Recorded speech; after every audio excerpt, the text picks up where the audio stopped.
कांग्रेस है तो मुसलमान है, कांग्रेस है तो आपकी इज्जत है। जब कांग्रेस नहीं है अब कुछ नहीं है।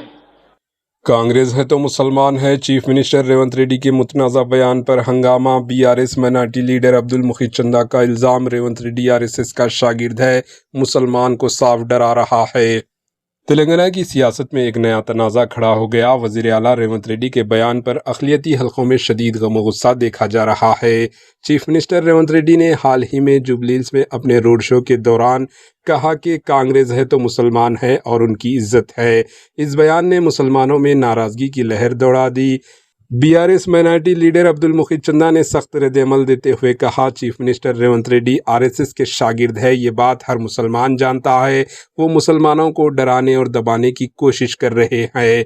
इन्होंने मजीद इल्ज़ाम लगाया कि रेवंत रेड्डी और किशन रेड्डी दोनों मिलकर मुसलमानों को धमकाने का खेल खेल रहे हैं। अब देखना यह है कि क्या रेवंत रेड्डी इस तनाज़े पर कोई वजाहत देते हैं या नहीं। Bureau report, AHN news. वो इस कदर भड़के हैं, उन्होंने हमारे वर्किंग प्रेसिडेंट साहब के ताल्लुक़ से गलत अल्फाज का इस्तेमाल किए। उनके दिमाग में जो कचरा है वो कचरे को उन्होंने निकाल के बाहर डाला और उनकी जो डराने की सियासत है, मुसलसिल वो हर इंसान को डराते हैं, हर क़ायद को डराते हैं। अब जब उनको उनकी हार यकीनी तौर पर नज़र आ गई, जब उन्होंने मुसलमानों को ख़बरस्तान देकर फैलाने फुसलाने की कोशिश की तो मुसलमान नहीं बहले फुसले। जब उन्होंने एक मुसलमान को मिनिस्टर बनाकर बहलाने फुसलाने की कोशिश की, तब भी इंटेलिजेंस की रिपोर्ट आई कि मुसलमान इनके बहकावे में नहीं आए।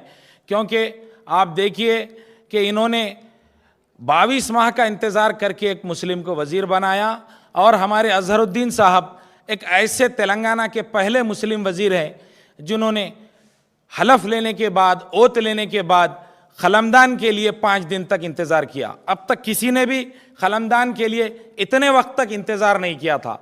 इनको जलील किया गया। इस पर मुसलमानों की नाराज़गी को देखते हुए इन्होंने हद पार कर दी और हद पार करके इन्होंने ये कहा कि मुसलमान कब है, जब कांग्रेस है तो मुसलमान है, कांग्रेस है तो आपकी इज्जत है, मुसलमानों की इज्जत है, ये बात कर रहे हैं। अब उन्होंने मुसलमानों को डराने पे आ गए। सब जानते हैं ये आरएसएस के स्कूल से पढ़े लिखे हैं।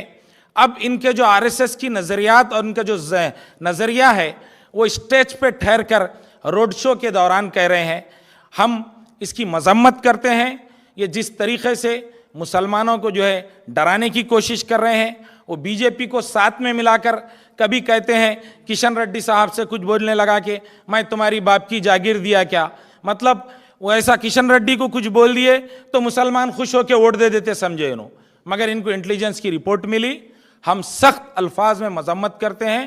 मैं अब्दुल मुखीद चंदा और हम तमाम माइनॉरिटी कायदीन, साथ साथ मुस्लिम कायदीन सब इसकी मजम्मत करते हैं। और जो मुस्लिम कायदीन उनकी तायीद कर रहे हैं, मुस्लिम जमातें, उनको अपने गिरेबान में मुंडी डालने की ज़रूरत है।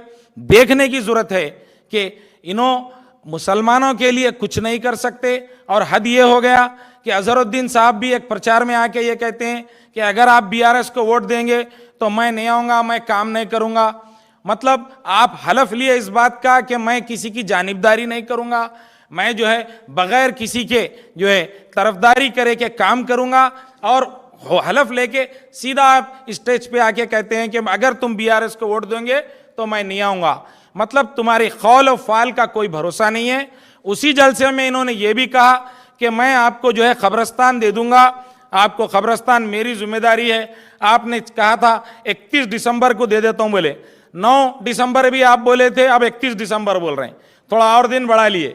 9 दिसंबर को 6 गारंटी बोले, उसका कोई अता पता नहीं है। उसके बाद आप दूसरे जो है कई एक वादे किए, उसका कोई अता पता नहीं है। हद तो ये, आप क्या ख़बरस्तान देते, आपके खुद के हल्के असेंबली में कोलंगल में 3 ख़बरस्तान शहीद हो गए। हमारे चेयरमैन साहब, हमारे आजम साहब वहाँ गए तो उन्हें जाने नहीं दिया गया, उन्हें अरेस्ट कर लिया गया। उन्होंने रोड पे प्रोटेस्ट किया। उन्हें एक वक्फ बोर्ड चेयरमैन को तक, उसका एक्स वक्फ बोर्ड चेयरमैन को तुमने दौरा करने नहीं दिया। तुम किस सूरत से, क्या तुम जुबली हिल्स के आवाम को बेवकूफ़ समझते हो? अगर तुम इतना देने वाले